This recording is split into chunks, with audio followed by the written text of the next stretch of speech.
Check, check.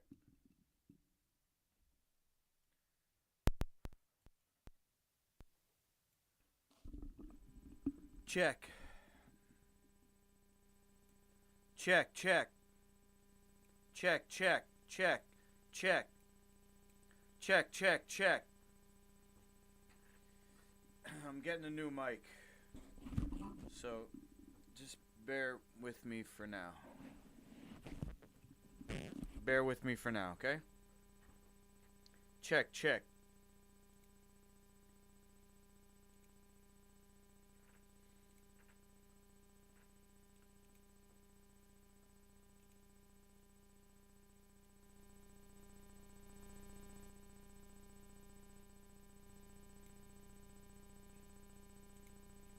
Check, check, check, check, check, check, check, check.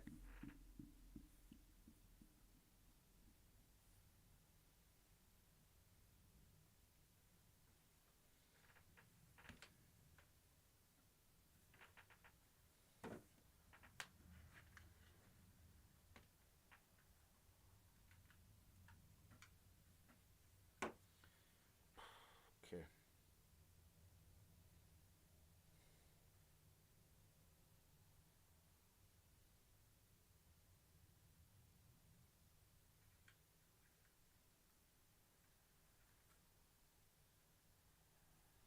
Check, check, check. Check, check, check.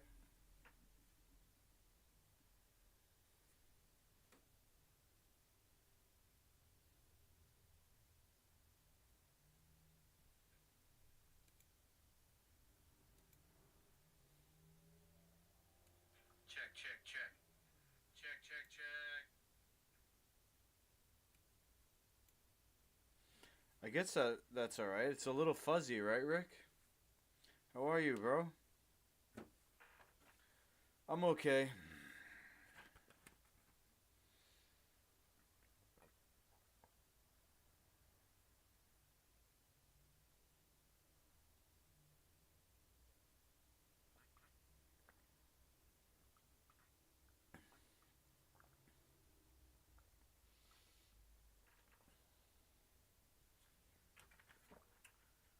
That's the best coconut water.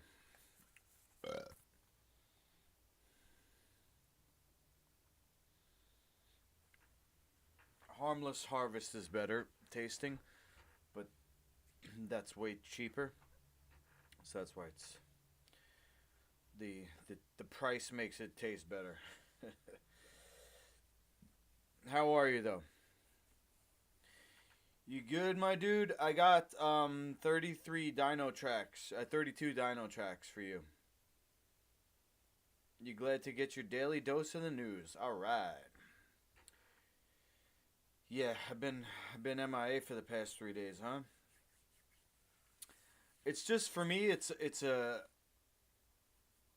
routine that I'm creating. So if you go back, I think if you go back to when I started doing the news, like even years ago, it was much more sporadic, and then lately, like within the past few months, it's becoming habit. It's becoming a habit. So anyway, thank you for being a major, you know, inspiration. Thank you for letting me know, you're looking forward to it because that helps. Here's what's on the menu at McDonald's new Cosmics spin off restaurant. Ooh, they got rid of one of the arches, huh? Is that what it is? Yo. Are they spicy? Nah, they're regular. Sorry, bro. I should, though, right? The next batch, I'll make some tracks. Some spicy tracks. Yeah, I forgot to make them spicy. My bad. They're pretty good though, crunchy. I ate a bunch, and I saved you 32, and I'll put a bag of Dino scales in there. This way, you're getting 33 things. McDonald's is promising that the menu at its new Cosmics restaurant will be Oh boy. Out of this world. The fast food giant, which this week announced that the spin off brand would be opening its first location in Bolingbrook, Illinois, has revealed the full roster of menu items for the concept. McDonald's calls Cosmics a beverage concept with a menu designed to cater to what customers looking for an afternoon pick me up. Designed to cater to what customers looking for. I don't think that's correct. You got to get the habanero powder and usually put avocado. I'll throw some habanero in there. I got a jar of habanero powder, so I'll put some in a little bag. You don't need much. I mean, if you put a pinch, it's gonna be too much on a single track. But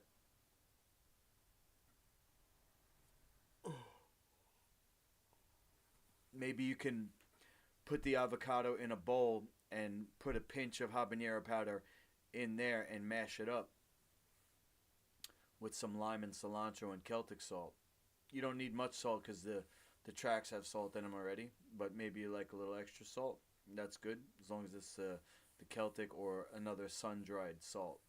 If you don't have that, I could hook you up with that too. But the brand that I have is rough cut, meaning it's not really sprinkles. It's more like chunks. I'll definitely throw some habanero in there though.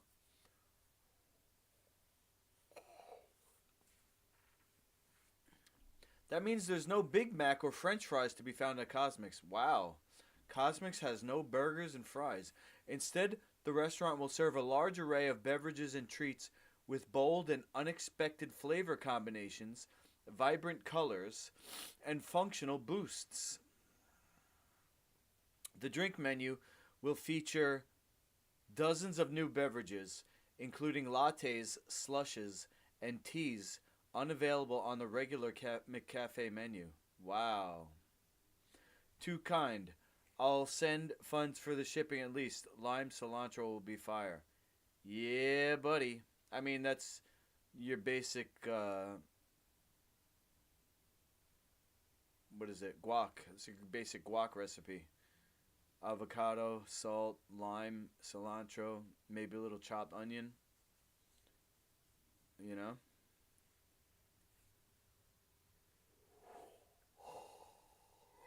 Chopped tomato. I don't know. Dress it up however you like. This is interesting. It reminds me of the official Jub's Life Food Nutritional Fasting Program protocol, which is really blended. Everything's blended. So, actually, the Dino tracks do fit into that program because they were blended before they were dehydrated. Even though they're crunchy now, and you have to chew them, everything in there has been blended. So, um, I'm sorry for yawning. Even though, like I said, they're crunchy and you gotta chew them, they're still basically blended. As long as you mix it with saliva, you're getting the maximum surface area of the elements of the recipe. So the sprouted buckwheat's all ground up, the pumpkin seeds all ground up, and holy, all the caffeine I had today is wearing off. Hope I can make it till 11. Let's fast forward though, because I'm not super into McDonald's, but it just reminds me of, Jub's Life Food Nutritional Fasting Protocol, that everything is blended, and that really saves you a lot of energy on digestion, and it gives you the maximum surface area of the nutrients, which is very important because Most people don't chew their food, and if you have unbroken down food, your digestive juices don't get to all the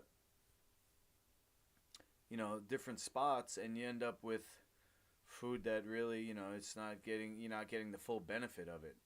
Now, are you getting benefit from McDonald's? I would seriously doubt that any of these ingredients and these drinks is going to be healthy. I try to have a focus of positive thinking, but I'm going to say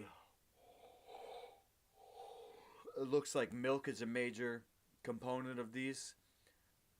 And if it's a more of a fruity beverage like this one over here,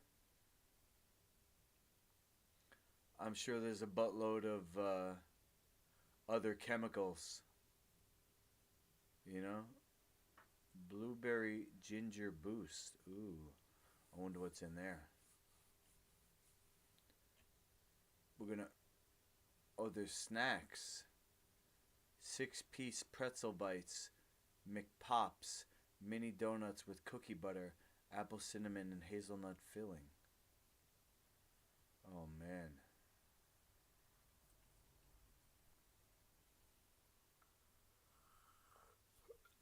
McDonald's is a Death Star. Oh man. The Death Star, huh?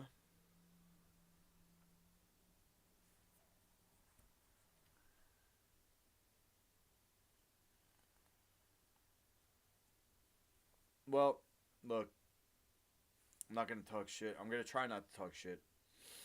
What I will say is that when you have food that has its life force, you're really giving the body the nutrients that is going to give it life and not take away life. So if you have Life Food Certified menu, like you have a Life Food Certified menu, Rick, that food is going to give your body what it needs to run. And if somebody had something that wasn't Life Food Certified, uh, what it, what would happen is the body would have to actually give of itself to vitalize that food. Like if you bring in poison, right? If somebody eats poison, in order to survive, the body has to do something with that poison. The poison is a poison, and the things that people eat would kill them if the body didn't have an autoregulatory mechanism to be able to survive. But that comes at a cost. That's why somebody can look tired, like me. Somebody can look pale. They can have dark circles under their eyes, like me. They could look green around the gills. They could look sick.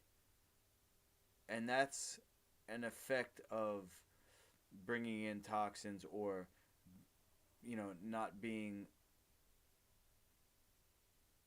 not having a lifestyle that's supportive of the conservation and stimulation of life. And it's just like when you work out, you get tired. When somebody is bringing in toxins, it's a kind of drain, like it's draining them. And so I'm not saying that's what will happen if you eat McDonald's, but I'm not saying that either. There's a reason why I said that. I'm just not going to talk shit about McDonald's. I'm not going to recommend eating it. I probably will never even set foot in Cosmix, if that's the right name. Cosmix, right? Cosmix, yeah. Alright, whatever. You get what I'm saying, Rick. I'm just trying to have a focus of having a positive attitude just for the future and, in general. Alright? But let's see. What's the next one? Amazon tests grocery subscription service for Prime members. Ah, That's interesting. That would be good for somebody like me, even though I'm broke ass. I kind of eat the same things. I have my go-to recipes, so it's interesting. I'm thinking of things. I spoke with one of my students today because he's a computer science major, and he's always late on his tuition, and I always have to remind him to pay. And I think it's because he's a student. He doesn't really work a lot, so it's hard for him to pay. I originally charged him $199 a month, which was a student discount because I'll charge $199 a month for one time a week, $299 a month for two times a week, $399 a month for three times a week. That's all on my website. $499, is unlimited, 5 days a week or more. And the reason is I don't want to train people per class. I don't want to be one of those trainers where they come in and they treat you like a walking, talking heavy bag. They're like, oh yeah, I don't want to warm up. I just want to hit the pads, break a sweat, think I did something, and leave. When I train my students, you could see it on my channel. I train them like they're a professional fighter. They warm up, they stretch, they warm up again. They have like two or three different warm ups to really break a sweat. Then we'll get into the technical work. We'll do fight training drills. We'll do extra conditioning at the end. I think it's a disservice when other trainers teach people that you can come in and hit the pads a little bit and that's going to make you a better fighter. Okay? If you want a stress relief, you don't need to hit the pads. You could hit the bag. And we do that a lot, but we do it for the purposes of training, for fighting. It's a sport-specific training, hitting the bag. And so I do things like build a combo, where they're doing the same drill, the same combination, and they're building it and they're doing it over and over and over again because when they fight, or if they fight, that muscle memory is going to kick in. That's my theory. Anyway, where was I going with that? Hold on. I lost my train of thought. Ew. Oh, yeah. So I told my student today, Big Luke, he's a computer science major. I said, you got your card today? Because I'm going to run his credit card, his debit card. He says, no, but I'll bring it next time. I got to cash my checks. I said, all right, I also want to talk to you about working something out. Since you're into computers, maybe there's something you could do for me, and then I won't charge you. Because when I first started charging him, it was $199 a month, but he was training 2 or 3 times a week. I gave him a student discount. After a while, he said, I can't pay anymore. I said, really? You can't pay at all? He's like, no, I'm not really working. I said, well, can you pay half? I'll charge you $99 a month. Because the reason why I do a monthly rate is, I want that commitment. I want the person for at least a month. And I don't want price to be a reason. If somebody wants to train the way I train them, right? If somebody wants to train the way I train them, they're a fighter. And so I want fighters. So I don't want price to be a reason why they won't train. I would train somebody for free if they're going to fight for me. So he started paying me $99 a month, and then last year I raised everybody by $29 because of inflation. So I was charging him $129 a month.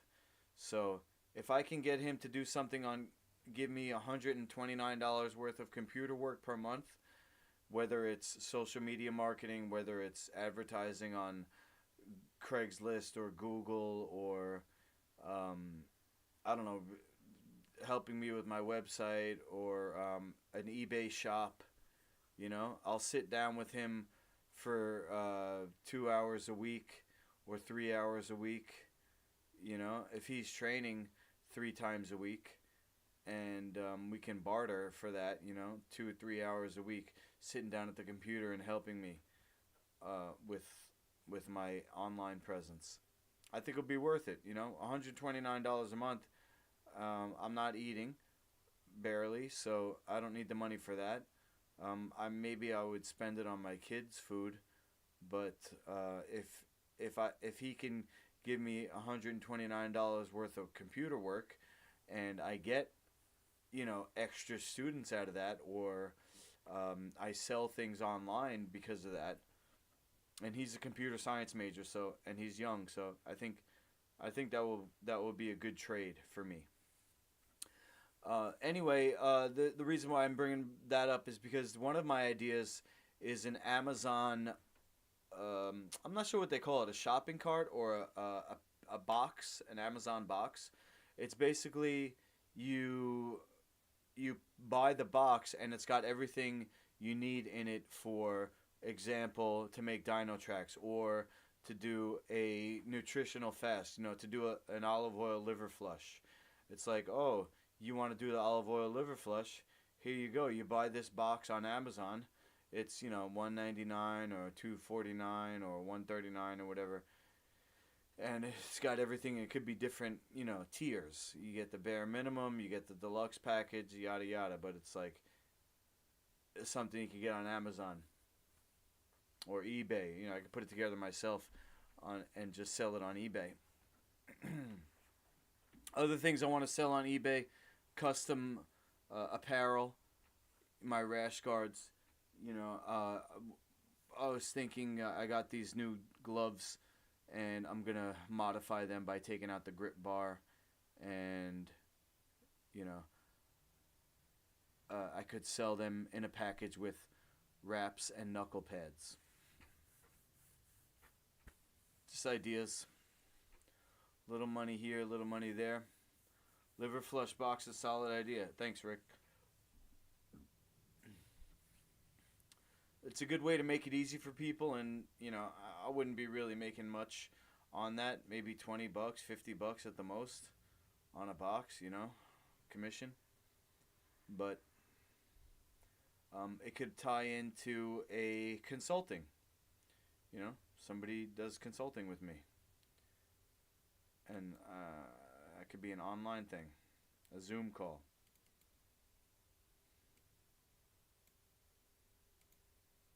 Let me just fix the camera here. I guess I'm weird. I gotta have everything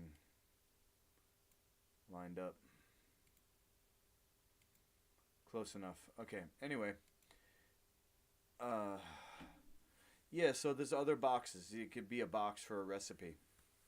Amazon's betting members of its Prime program will want to pay a separate monthly fee for unlimited grocery delivery on some orders. Trial service will give Prime members in 3 cities the option to pay $9.99 a month for access to free, fresh, and Whole Foods deliveries on orders more than $35. The company has tweaked its fee-free grocery delivery threshold in recent years amid mounting costs. Oof. Man, they're killing it right now. Amazon is literally killing it.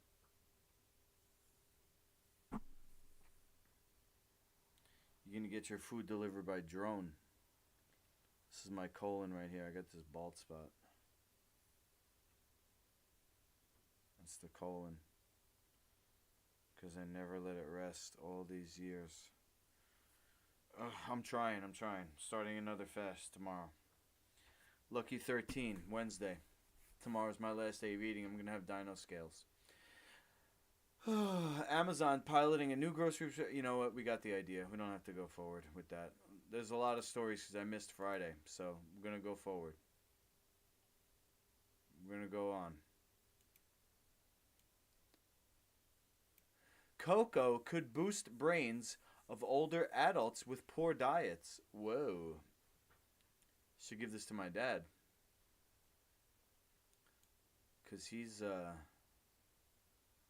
older and he doesn't eat healthy. Or he eats vegetarian, but it's not super healthy the way he eats. A lot of chips and crackers and starchy carbs and various he gets his vegetables into. But for example, he's having cereal the other day, corn cereal with fresh fruit in it. So the fresh fruit, at least he's getting fiber, but he's got that corn in there. That's rotten your brain, his brain. As we get older, we have to work harder to protect our brain and cognitive function. Some of us play the crossword or learn new skills, but new research is beginning to show that our diet also might also play an important role. Oh, you think? Several studies have pointed towards cocoa extract as having a potential protective effect on cognition in older adults. Ooh, I just thought of something.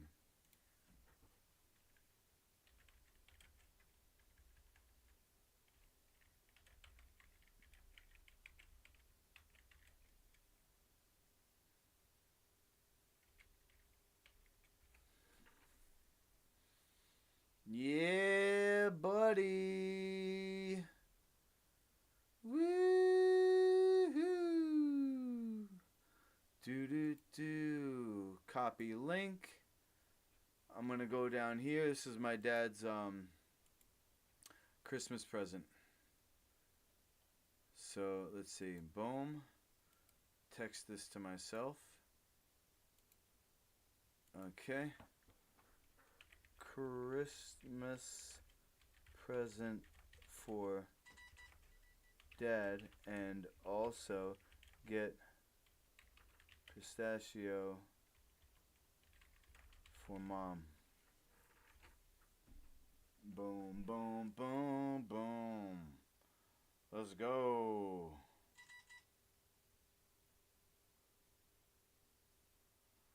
Let's freaking go.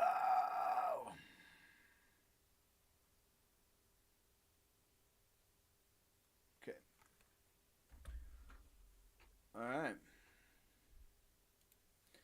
So, several studies have pointed towards cocoa extract as having a potential protective effect on cognition in older adults. I learned about this from Dr. Jubb. Oh, the lion's mane. Yeah. Ooh. Let me put that in there. I'll make it a. Ooh, it's coming together. Lion's mane. Also, I'm not going to research it now, but also lion's mane. Yo, thank you, Rick. Oh, man. God bless you, Rick. I'm going to make some lion's mane white chocolate.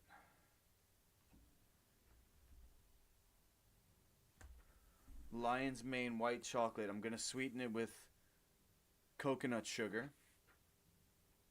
So the recipe is going to be lion's mane, coconut sugar, and white chocolate. Wow. Oh my god, it's so delicious. I can see it already. Because the problem with the white chocolate, when you mix it with coconut sugar, is it separates. So the coconut sugar ends up settling to the bottom, and it looks like, it's like an upside down Oreo. There's this dark on the bottom, and the chocolate's on top. But the lion's mane, if I use enough, it will make the chocolate kind of snap, because the lion's mane powder is a little, dry. So the lion's mane blended with the melted white chocolate and the coconut sugar, and then I put that in the fridge in a mold, and it's worth a shot, man. It's worth a dang shot. Thank you, Rick. And maybe I'll put just a small amount of Irish moss in there. Maybe. I'm thinking about it. That might be a recipe. And of course, I'm going to send you some for helping me out, Rick. You are the man. Results of these trials have so far been inconclusive. Yeah, okay. Rich in biologically activated compounds, particularly flavonols, which have positive effects on cognitive function. Let's go. Cocoa extract could boost cognition by providing antioxidants and reducing inflammation, and by improving blood flow, which helps the brain function better. Yeah, I learned about white chocolate from Dr. Jubb. It was one of the 3 fats to rebuild brain tissue. It was white chocolate was the best, was the number 1, but then there was also coconut and olive. And then there was also chia and pumpkin. So that could all go in there. Not the olive and the coconut, but I could do white chocolate. I could make it a dino recipe. I could put some pumpkin seed activated pumpkin seeds in there. Small amount. Let me play around with it though, because I kind of want to make it a dino recipe, but I kind of don't. We'll see. Maybe just like a small amount. If I just put a little bit of pumpkin seed in there, it could technically qualify as a dino recipe. So, I'll have to do. You know what I'll have to do? I'll have to do chocolate coins mold. Yeah, small coins. Look at that. Me boom, boom, boom. Copy, and then I'm gonna paste that. It's fun, huh, Rick? Making some. Oh wow! Look at that. Grandmama's heads on it. Large coins. Ooh. Small coins, large coins. Yo, so cool. Small coins. Wow, this one's got anchors on it. Soap mold. Flat round disc mold. Baking tray, 2 sizes for mini tart. Cookie dessert caramel. Okay, so that's an empty one. Wow, we got different kind of molds. Look at that, a money bar. Oh my gosh. Would you look at that? 2-pack, 35 cavity cylinder, candy mold, mini round column, silicone. Let's see this one. You can't tell how thick it is though.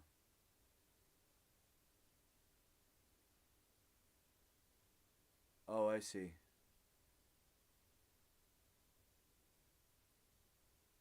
Thick, non-stick, and flexible. Wasn't gonna say, but I'm eating now. Okay. Hey, don't feel guilty, man. I don't want you to think that I'm judging you. Look at this. B. My brother's nickname is B Money. I call him B Money. Blaze, my brother Blaze. Wow, that's actually cool. Um,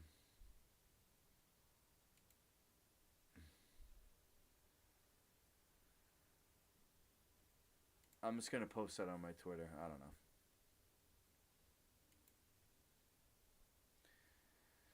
All right, moving on. Good times.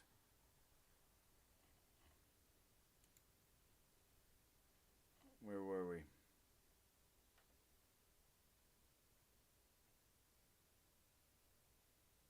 Oof. So many stories. I'm not gonna be able to go, get through all this tonight because my eyes are getting tired. Where we at? We're gonna go to 11. 20 minutes. Born without legs, Zion Clark is now a wrestler, MMA fighter, and Olympic hopeful. This guy's going to the Olympics. You don't need legs to leave your footprint on this planet is a motto by which Zion Clark lives his life. Since birth, the American has continuously and ferociously defied the odds, navigating every challenge in his way and creating a legacy to be proud of. Whoops.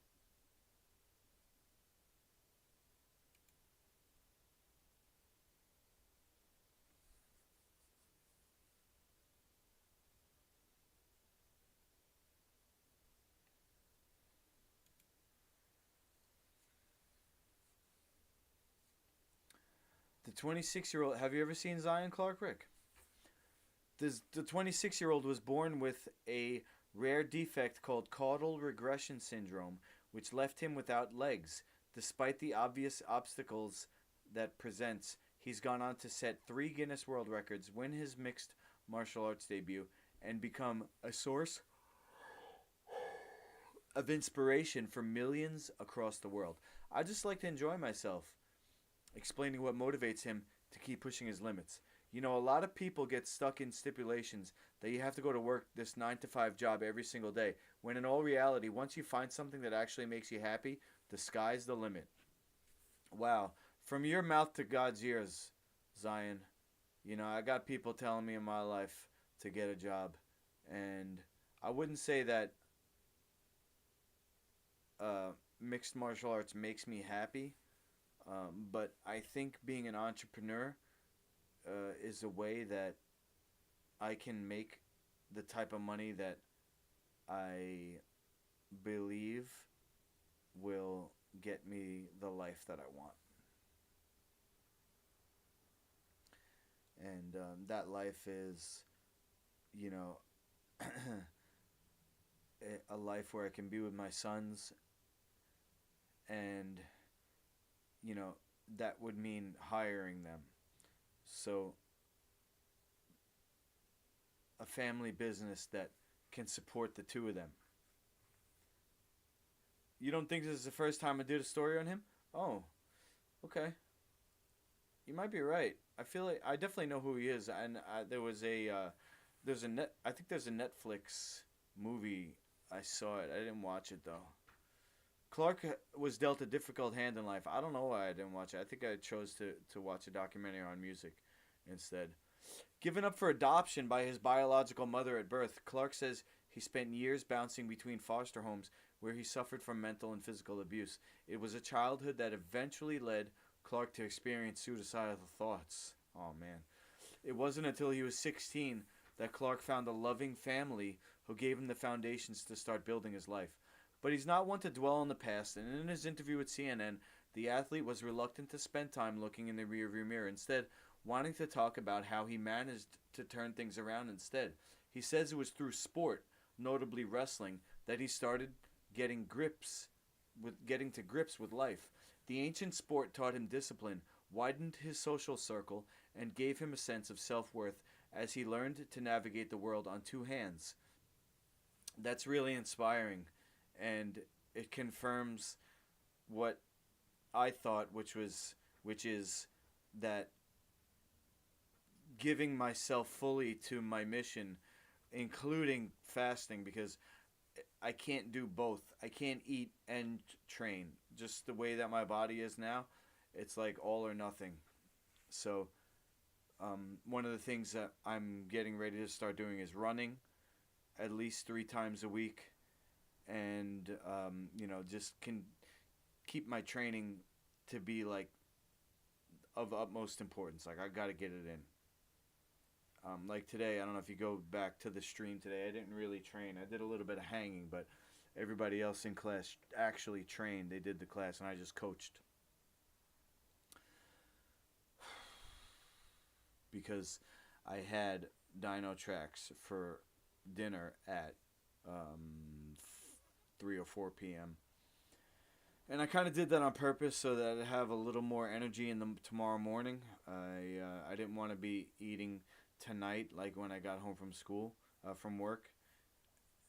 So, it's just one of the things that I do when I'm just trying to do fasting, which is the day before.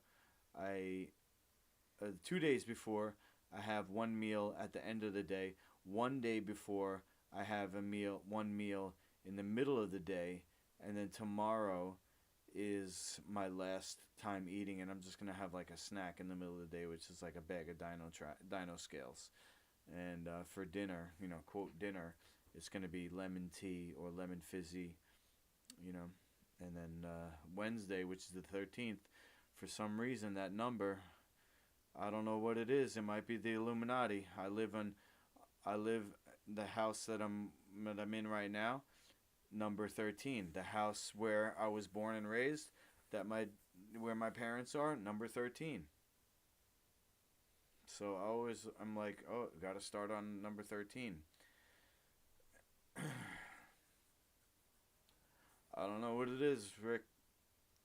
I think there's something to it, though. I think there's something to numerology. I think there's something to numerology. You know, it's not bunk. I think numerology has something to it. There's only boxing gyms in the area. You kind of miss jiu-jitsu though. Oh, I mean, I love boxing too. Um, I find that hard to believe, man. I feel like jiu-jitsu is everywhere though. Really, there's no jiu-jitsu around, huh? I mean, I'm not calling you a liar or something. I'm shocked. I'm actually shocked. Boxing is it could be beneficial. I tell you what though, yet last night I couldn't grab anything. I was trying to like turn something and my hand was hurting so bad because I worked out a little bit with my brother who's in town from Chicago, and we did like 2 or 3 rounds on the bag, and I held the pads for him too, but like I didn't want him to hold the pads for me because I hit hard and he's got like if he punches too much his hand kind of like shakes, so I felt bad. But I hit the bag with him and my freaking hand, I couldn't turn. I was like trying to open a jar and like my hand was just like, oh my god. And I think it's because I was using MMA gloves and hitting the heavy bag, and I didn't have wraps on, and the gloves were like they were terrible. Like I didn't get my new gloves modified yet, so I didn't want to use them. So anyway, it was kind of like a boxing workout. That's why I'm bringing it up. Did a lot of punching.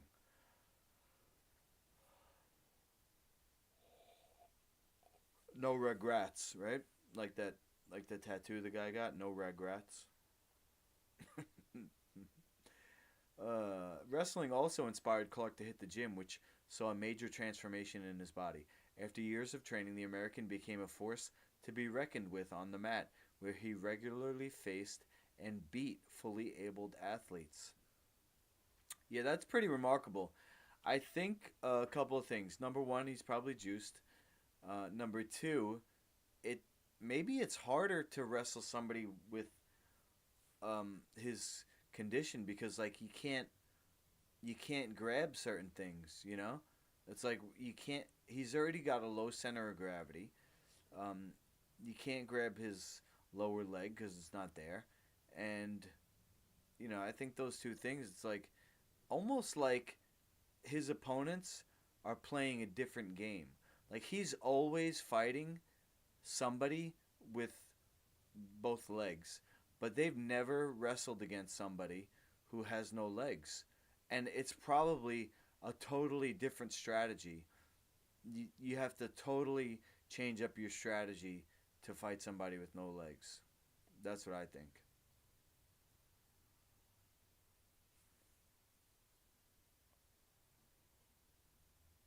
And I'm in no way trying to diminish what he's been able to do. In his senior year, he finished the season 33-15 and only narrowly missed out on making the Ohio High School State Wrestling Championships. He went on to compete at the collegiate level with Kent State, getting better and stronger every year. Once he got his opponent on the mat, very few could find a way out. There's a saying that once you've wrestled, everything else in life becomes easy, and I wholeheartedly believe that, Clark said. It's a sport for everybody. Anybody can do it. Anybody can be successful. It takes a lot of hard work. It takes a lot of time. But if you can find peace in it, find joy from being in a combat sport like that, the sky's the limit. I'm gonna read this whole article because this is just what I need. The sky really was the limit. Who wasn't just for Clark, who wasn't just content with wrestling. A hunt for new challenges, he tested his athleticism in new arenas, notably in wheelchair racing and the gym.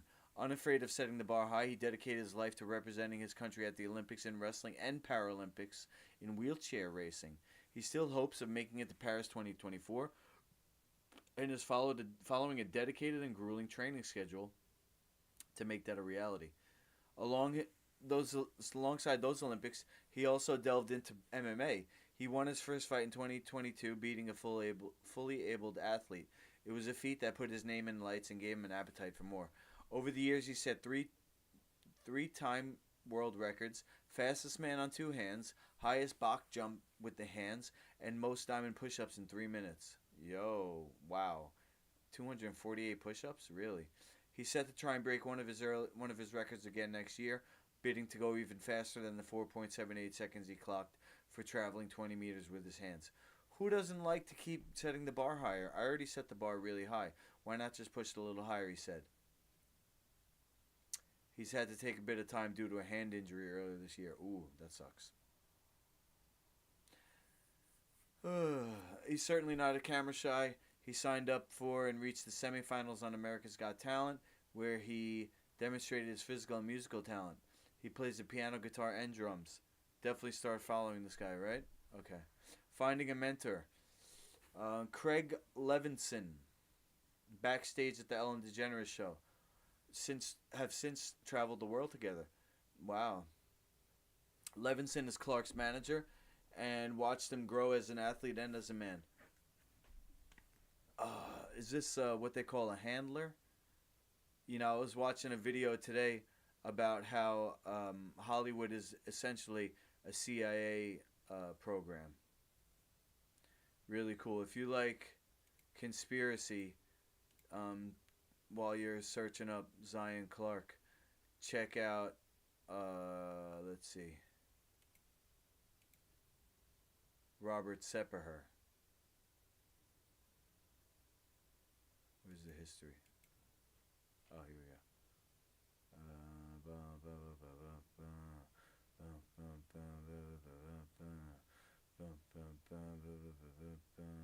Here you go. Project.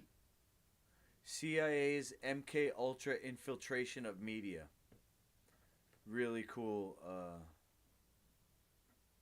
Really cool video. And I would say most likely anybody who gets into showbiz is an agent somehow. Me, I think they do mind control on me, and they have a lot of crisis actors to influence me. You know, people that I know, if they are who they say they are, you know what I mean? Just think like Jim Morrison. Did he know that he was doing what he was doing? He grew up on a military base. His dad was in charge of the ships at the Bay of Tonkin, the Gulf of Tonkin, you know, the false flag that started the Vietnam War. So, you know, I'm from a military family. My dad was Army and the police force and the Coast Guard. My brother's ex-Navy. Now he works for the government. So, you know, I got my theories. But maybe it's the benevolent Illuminati. They brainwashed me to do the right thing. What about Keanu Reeves? What about him? Is he a MK Ultra? Is that what you're asking?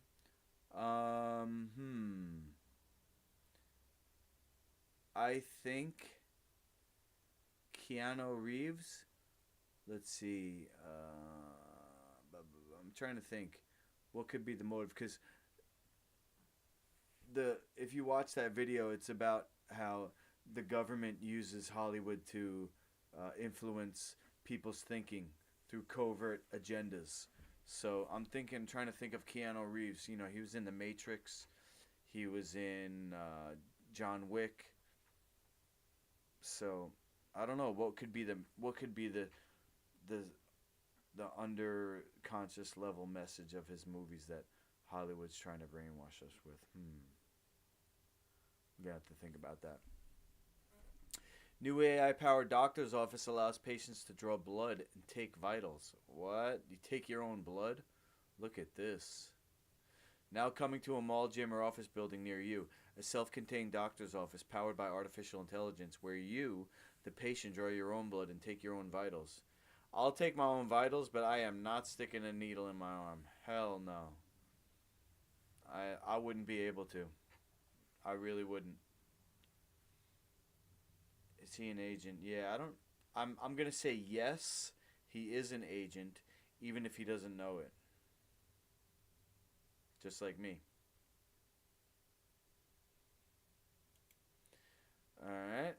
let's see. Friday.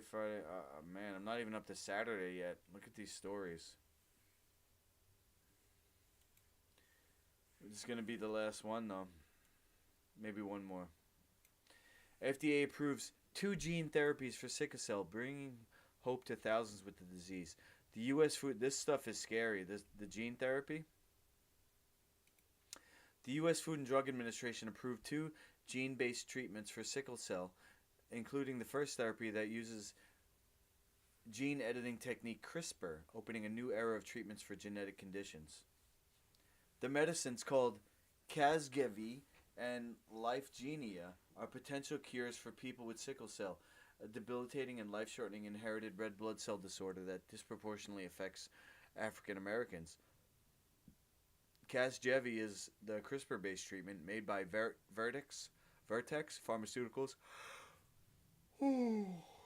excuse me, and CRISPR Therapeutics. Lyfgenia, made by Bluebird Bio, uses an older gene therapy approach.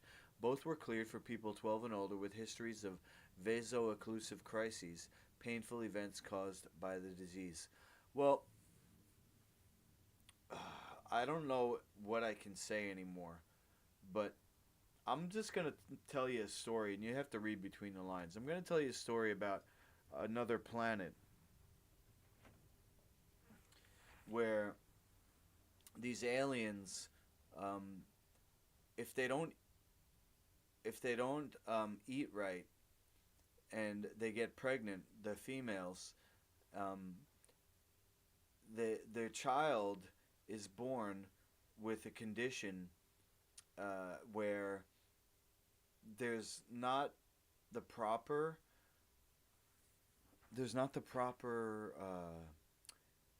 microbiota in their intestine. See, these aliens, they're very similar to us. You could even say they're basically the same, but they don't have the proper microbiota because mom wasn't healthy when she got pregnant and had the baby.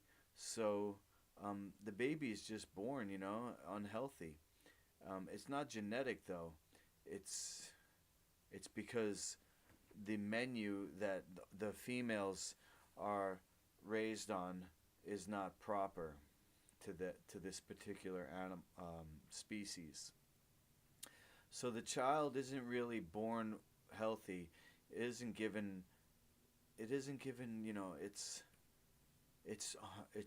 best chance for health.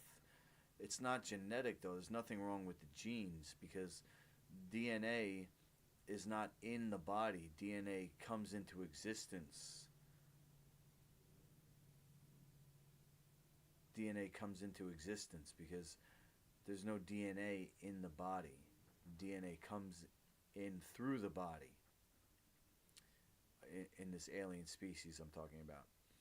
So,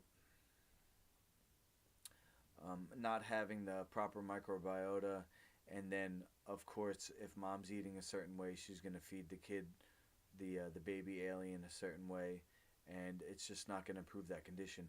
But for this particular species of alien, their blood is made in the intestine. It's made by the intestinal flora, which is the microbiota, which is the environment. Microbiota is the environment of the intestinal flora, and the flora is the bacteria. So if these aliens don't have the proper microbiota, they don't have the bacteria, which makes blood by taking elements from the food that the aliens ate and digesting that, and then releasing nutrients into through the biofilm, which is what coats the inside of the intestine, and that goes into the blood. So sickle cell and anemia, like you're saying, Rick, and all the blood conditions of these aliens is 100% not caused by DNA. It's not genetic. And there is an emerging science. I'll come back to Earth now. There is an emerging science called epigenetics. And epigenetics is the study of how factors, including the internal environment, you have your external environment and you have your internal environment, and these factors affect, the expression of the genes. So I'm not saying that, genes aren't real. What I'm saying is that the blueprint is from beyond our body. And the expression of this is influenced by the internal and the external environment. And even the internal environment is external to ours, to our body, to our cells. The internal environment of the intestines is the outside of the body that comes inside, right? Because when you put food in your mouth, that's an opening. So this is outside of the body, and this is out. The inside of my mouth is outside of the body. You get it? If I go through the skin, that's now inside of the body. But there's a barrier here, and there's a barrier inside my mouth. So even if I eat something, it still hasn't gone into my body. It's in a tube that's an opening that goes through me. Anyway, so even the internal environment is considered the environment. All right? Anyway, we're gonna have to skim through these articles, and I'll do one more, okay? Because it's at past 11. I'm trying to be a health coach and be a healthy guy, so I'm sorry I'm not gonna get through all of these. And then when I wake up tomorrow, there's gonna be more stories, so you just have to be behind a little bit until I can catch up. What's this now? Chinese garlic is a national security risk. Whoa. For bad breath or what? A U.S. senator has called for a government investigation into the impact on national security of garlic imports from China. Interesting. Republican Senator Rick Scott has written to the Commerce Secretary claiming Chinese garlic's unsafe.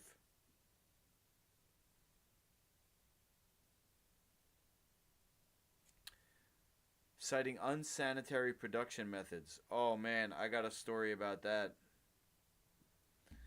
When I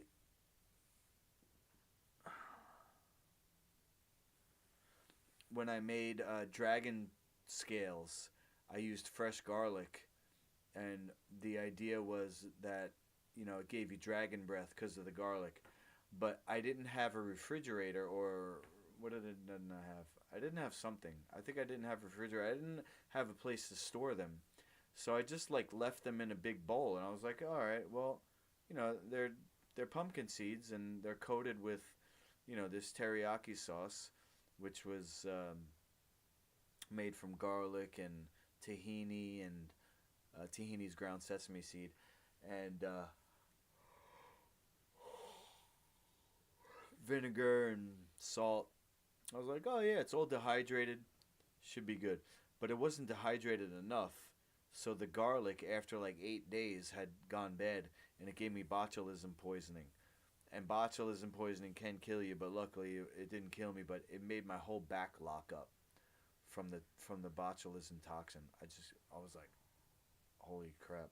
And my girlfriend tried to help me at the time. I was dating a beautiful girl in the city, so she did the black gold treatment, and that helped a lot. But I don't really eat garlic anymore because of that.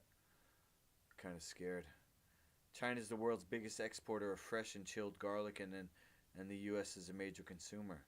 But the trade's been controversial for many years.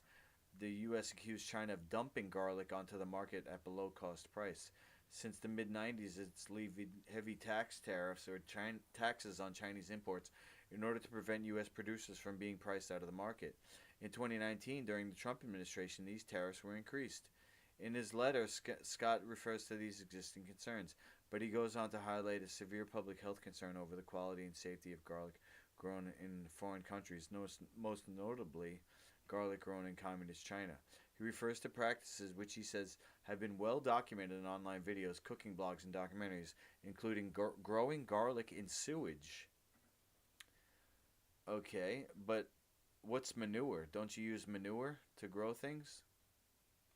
He's called for the Department of what's worse, growing garlic in sewage or selling GMO corn from the United States or selling produce that's been sprayed with pesticides. I mean, you're going to draw the line at growing garlic in sewage. Why don't you take a look at the United States agricultural industry there, Mr. Scott? Huh? About that? Is this just an economic battle? Are you trying to bring money home to the United States? Is that the real reason? Is this xenophobia? Is this capitalism versus communism? Or is this a real concern about health, Mr. Scott? This is true, though. He argues that food safety and security is an existential emergency that poses grave threats to our national security, public health, and economic prosperity. This is actually true, but not. Oh, shoot. I'm looking at the wrong. I'm sorry. I had this on the wrong thing here, guys. This is actually true, what he's saying here. Food safety and security is an existential emergency that poses grave threats to our national security, public health, and economic prosperity. That's 100% facts. But not in the way he's saying here about the Chinese garlic. I would say that this sentence should be applied to genetically modified organisms being sold as food. This sentence right here should be referring to all of the additives put into boxed and canned foods that's sold to families and children. This sentence right here should be referring to all processed fast food that's, considered an American industry, and it's really not. It's really a way for companies to make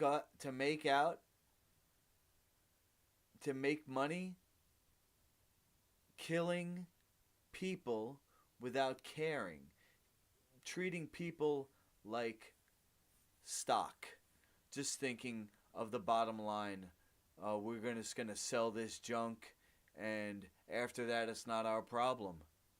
And not only that, the people who are above food industry and above the drug industry, the people who are making money on both those industries.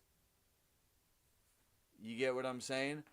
They poison people with the food, and then they manage their symptoms with drugs.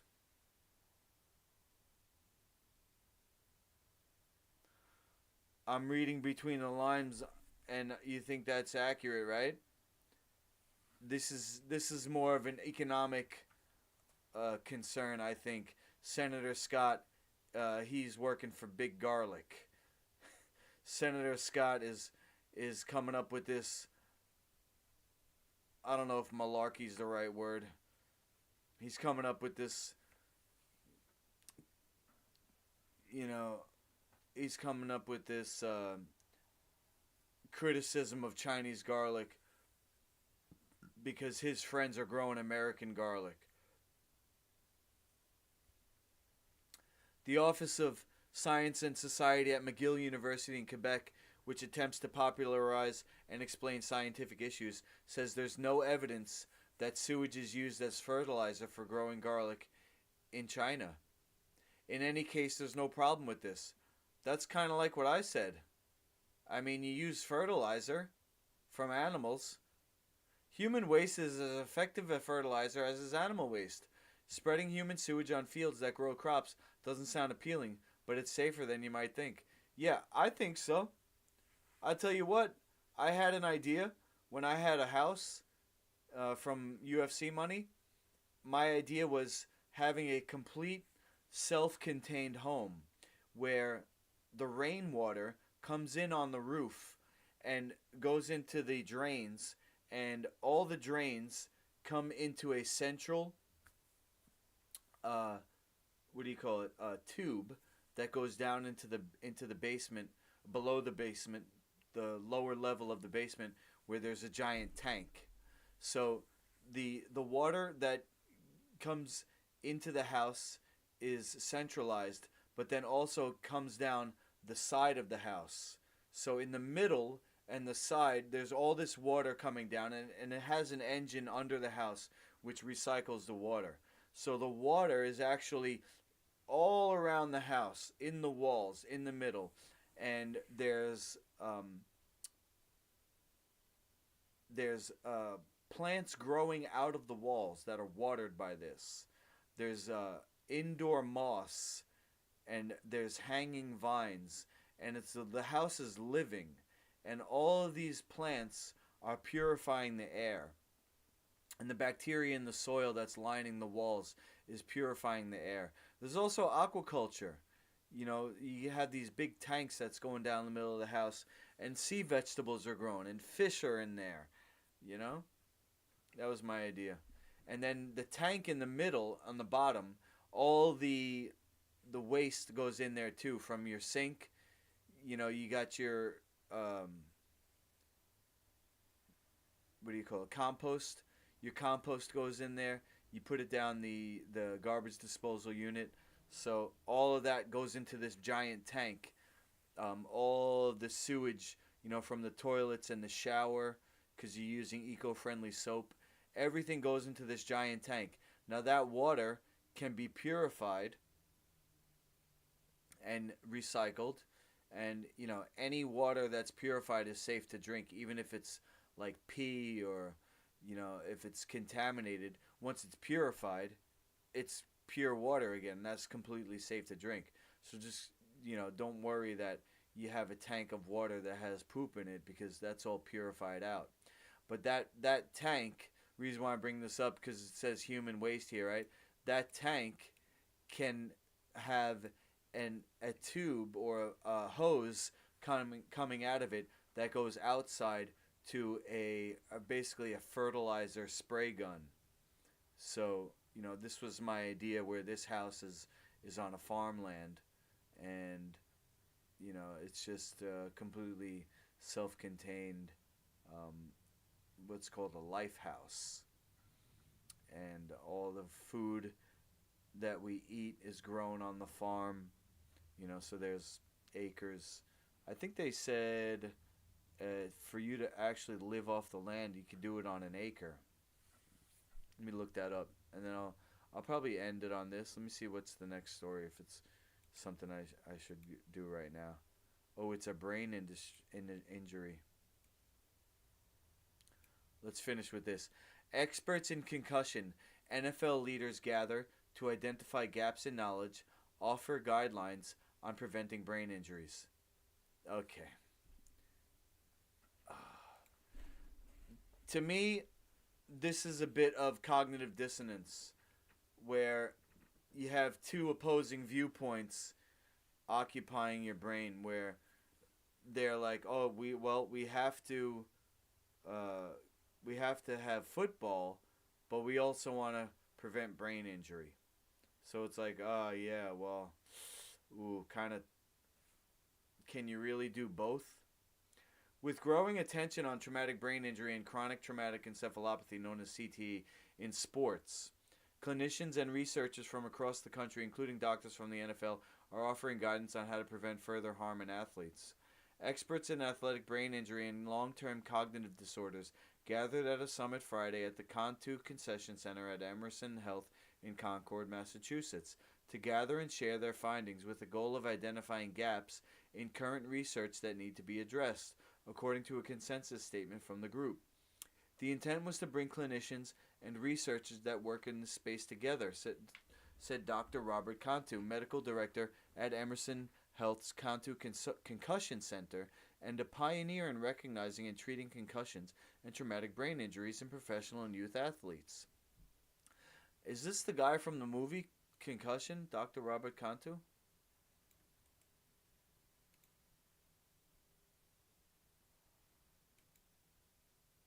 No.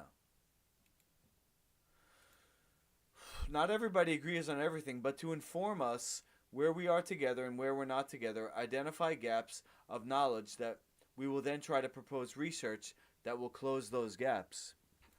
Yeah, it must be hard to really get a an objective viewpoint because these doctors might be interested in not actually getting to the bottom of it because they all know that there's no way they can stop the concussions from football. It's the nature of the beast. Uh, my league regulations, it's a lot different than what we're talking about here because in football you're having these tackles and um, the brain is hitting the inside of the skull. Now, when you have impact in Master Luki's League of Champions, you have the possibility of subconcussive impact, even if there's no head contact. It's kind of like um, whiplash, which you can get a concussion from whiplash. So, to say that my league prevents concussion, it is in a way true because it does prevent concussion, but in a way it doesn't because concussions are not black and white. It's more of a spectrum, almost like autism, where there's no point where it's like not a concussion, not a concussion, not a concussion, past this line, concussion. It's like the whole thing is concussive. Any impact that you can get. That's why they took headbutts out of, amateur soccer and things like that. That's why even wrestling is a concussion sport. Like college and high school wrestling, people can still get concussions from wrestling, from the whiplash. But what I will say in defense of my league, because I'm not giving up no matter what anybody says about, the morality of promoting fighting, or the dangers or the impossibility. Some people have said there's no way that you're gonna make this happen. It's just too much. It's too much to for people to like get a handle on. They won't appreciate it. Um, it's not worth it. I'm doing it. And the reason is because there's a huge difference. Now, what can they do in football? They can't take out tackling. They can't take out running full speed. They can't take the pads off because if you don't have the pads, people are going to get broken bones and cuts from colliding with each other. They've done everything they can in football. They took out head-to-head contact. That's it. What else can they do? There's no way to monitor how hard they're hitting each other. They do have sensors in the helmets now, so they know.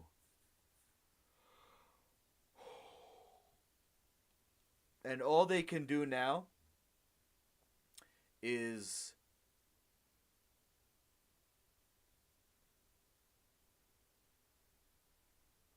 work on the treatment aspect of it. What to do for somebody after they get a concussion. Which I guess is the way that quote modern medicine works, the Western model, which is deal with symptoms. So it's understandable why this meeting of all these doctors is going on, and why they're looking at, you know, what they're looking at, which is after the fact. Um, what I'm promoting for Master Luki's League of Champions is a complete overhaul of the regulations for safety. And there's no head contact. There's points for action instead of damage. It's like saying we're going to change football to flag football.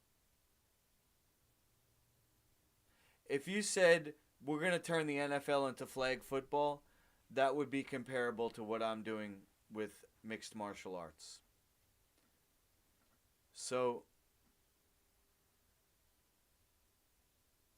what they're doing here is more like monitoring people after the fact when they go to the hospital. You know, look at any UFC fight. There's never, ever, ever an Ultimate Fighting Championship event where there's not blood all over the mats. Every time they have an event, that cage has blood all over it. And people break facial bones. Of course, they get concussions. They get other broken limbs. And what I've done is completely change the strategy of fighting to be a game instead of a fight to the death. Okay? It's a physical game. It is a physical game. And I'm not saying nobody's going to get injured, but nobody's going to be trying to kill each other. And that's an educational component of MMA that is important to teach people that we're all on the same team.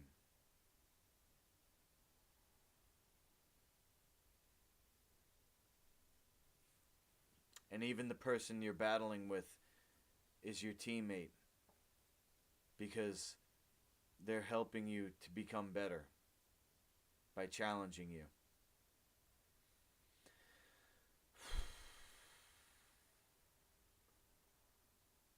The consensus statement laid out several recommended guidelines, including eliminating unnecessary contact to the head and neck areas during practice and games, and penalizing players for such contact. Having a collision sport or a contact sport doesn't mean that that collision or contact has to involve the head. You can play a sport in which there is contact between or among players, but we should try to get the head out of that contact wherever possible. The problem with that is, Dr. Alan Sills, is that you don't need to even have head contact to get a concussion. You can get a concussion from whiplash. And that's a fact. These guidelines have already been implemented within the NFL, Sills noted. Other medical advisors to the league also participated in the event, which was supported by an unrestricted educational grant from the NFL. The conference consisted of 3 sessions focusing on the pathophysiology of traumatic brain injury and CTE, as well as concussion and repetitive traumatic brain injury prevention, and how to diagnose CTE in people who are living. Okay? So they focused on how the brain dies after being injured, pathophysiology, how the brain is killed, is injured and killed by traumatic brain injury, and repetitive traumatic brain injury prevention. Okay, so that would be something like, if you get a concussion in football, you can't play next week. You know, they're putting these guys out there next play, next game, and now they're going to start doing like fighting. You get a concussion, you get knocked out in the UFC, you can't fight for 6 months. How to diagnose CTE in people who are living. It's only been formally diagnosed with an autopsy in brain donors who are suspected of having it. Cantu noted a need to further identify how to define the criteria for diagnosis. This was one of the areas where gaps in knowledge was most identified, he said. Many of the signs and symptoms of CTE involved mood issues of depression, anxiety, panic attack that are prevalent not just in that syndrome but in many other conditions as well. Yeah, I definitely have that. The Alzheimer's-like disease is most commonly associated with former professional football players, but also has been detected in military veterans, including many have been exposed to roadside bombs and other type of blasts. CT is pathologically marked by a buildup of tau protein in the brain that can disable neuropathways. Well, that's from eating wrong. The body can heal itself, and the body's a perfectly evolved organism to survive well into your hundreds. But the cooked fat from animals, the cooked fat like almonds, the cooked animal fat's really probably the worst, or animal fat in general. Um, it's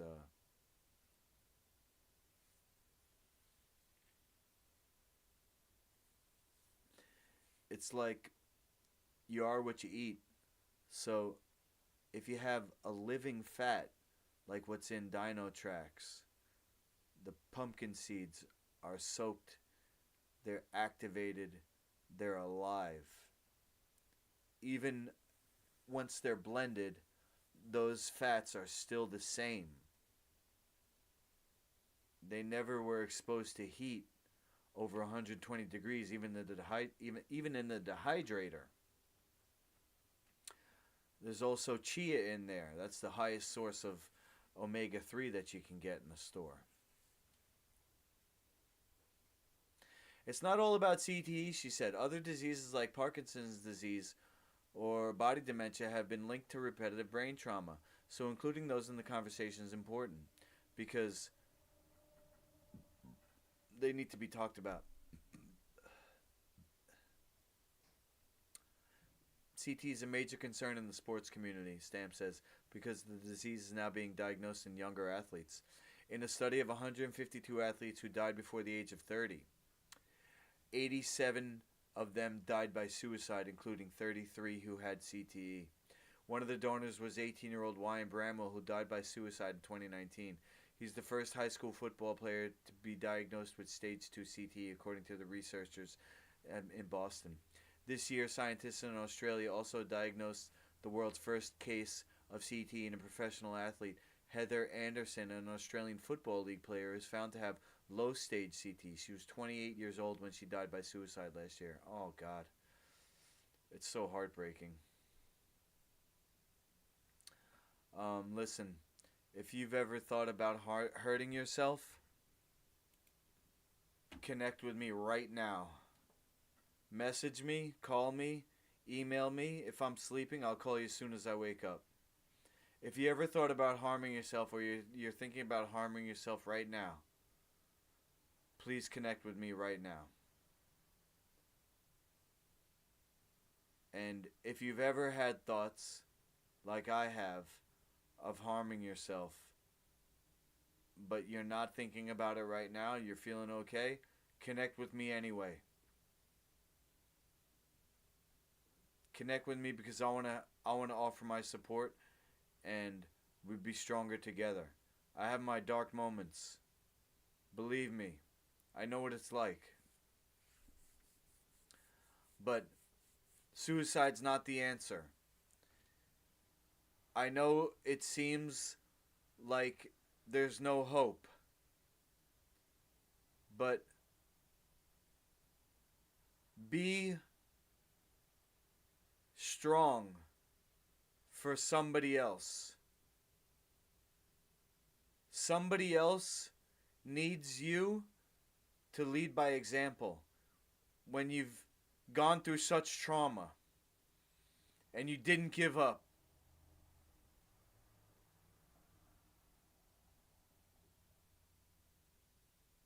That's a good example to give to somebody. Give that gift of yourself to the world this Christmas season. We appreciate it. My teacher told me there's a song in this world. There's a song in this world, and you are a note. And that song would not be the same without you. It wouldn't be as beautiful. So stick around so we can all dance to that music. And if you don't feel like playing, that's okay. You can sit this one out, but we're going to need you to come back in after you take a rest. Okay? Let's do that for the team. And if you don't feel strong enough, let me help you. Let me help you, and I'll point you in the right direction. If it's over my pay grade, we can work together to find the right answer. Okay? I think it will help me too. So I really appreciate it. If you're thinking of hurting yourself, connect with me right now. Or whenever you feel like it. 24/7. Okay?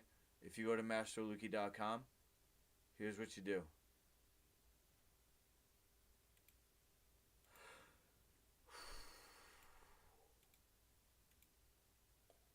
You go to masterluki.com. Scroll down to the bottom. I know I gotta fix my website up. There's a lot. I have a list of a to-do list, and this is one of them. I want to get these links on the top, so you don't have to scroll all the way to the bottom. But the service that I use, Google,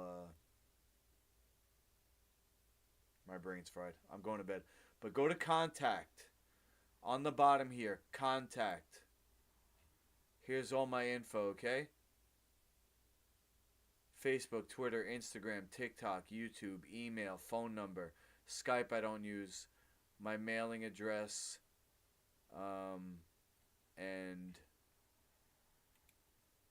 do that anytime. CT is not an NFL issue, but a public health issue. This is a public health issue. This is a public health issue. Mental health is a public health issue. Everyone in this area can rally behind some of these basic principles around avoidance of head contact and how important it is to address that in practices and in games and work on the rules of play, he said, adding that continued research is also needed to address differences of opinion on the matter.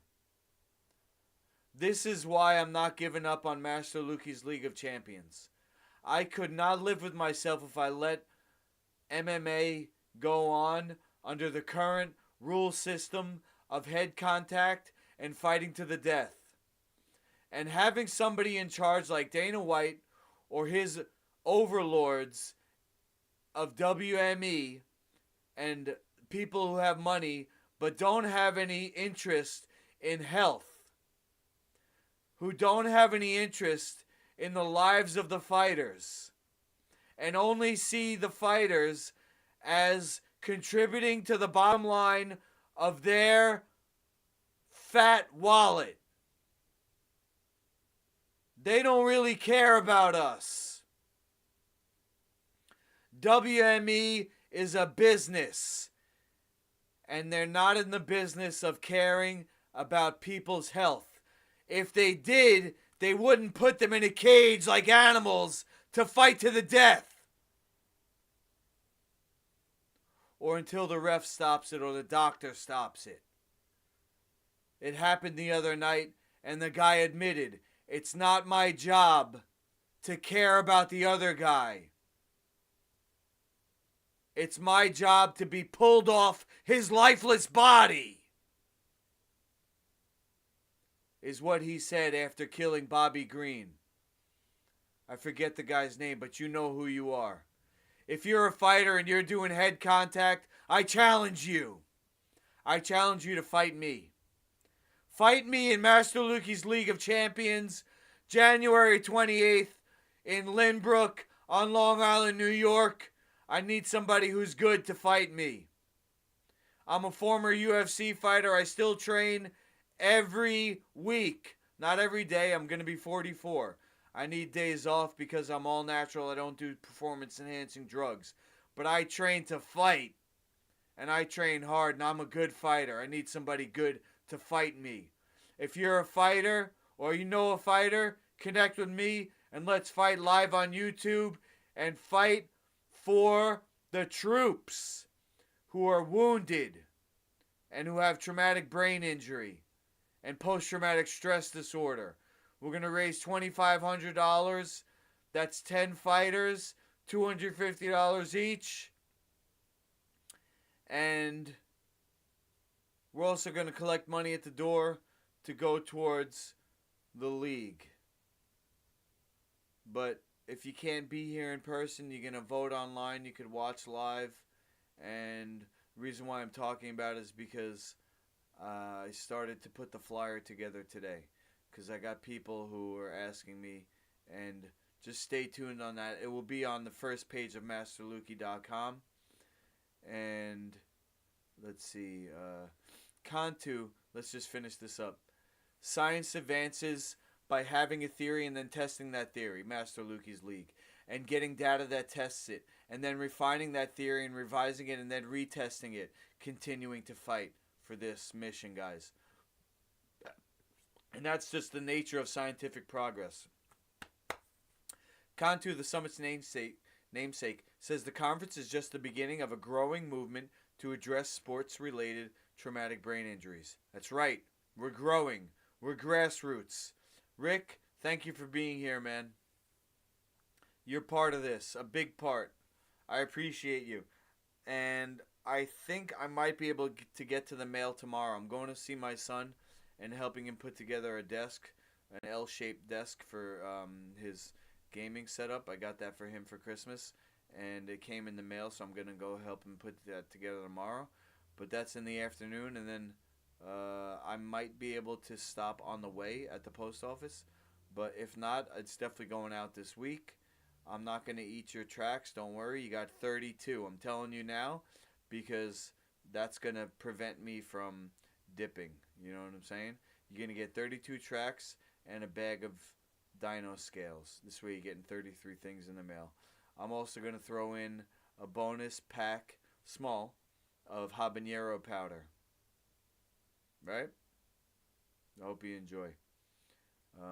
I think it's quite a positive thing for the NFL to have made this conference possible and bring all these individuals together.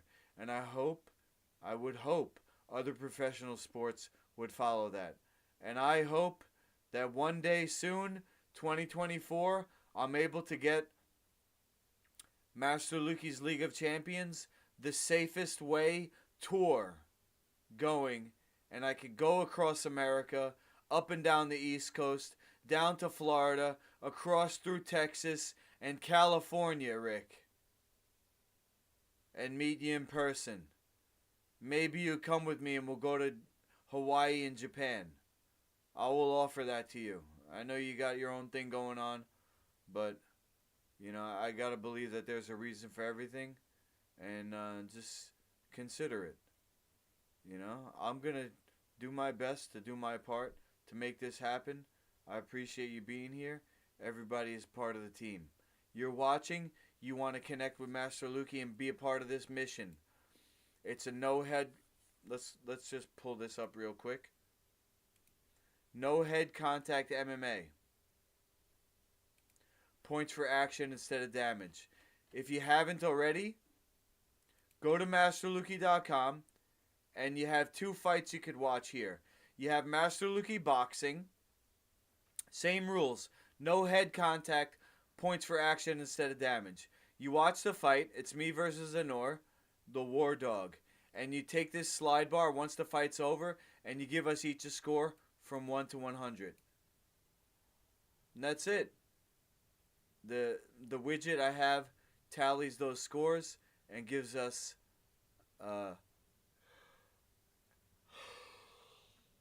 an average. So even though we're not fighting to the death, we are fighting as a competition. It's not just a friendly, sparring match and that's it. It's over. We're actually competing against each other for a score. So I think that's a good way to look at fighting. We also have two 50-something-year-olds fighting here. If you want to see more of an MMA version, Kevin KO versus Young Peter. This guy right here, Young Peter, was on Street Beefs recently.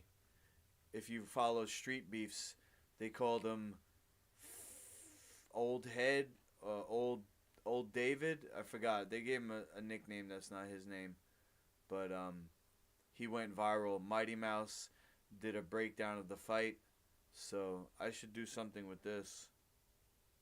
Let me leave that up so I just remember. I'll X these out. I'll put this down here on my other thing and end the stream. I'll be back tomorrow, and I hope you have a great night. Hope you have a nice day tomorrow, and I hope to see you again in the chat, Rick, and everybody else who's watching not live. Feel free, like I said, go to massluga.com, send me a message, and I'll get back to you. Over and out.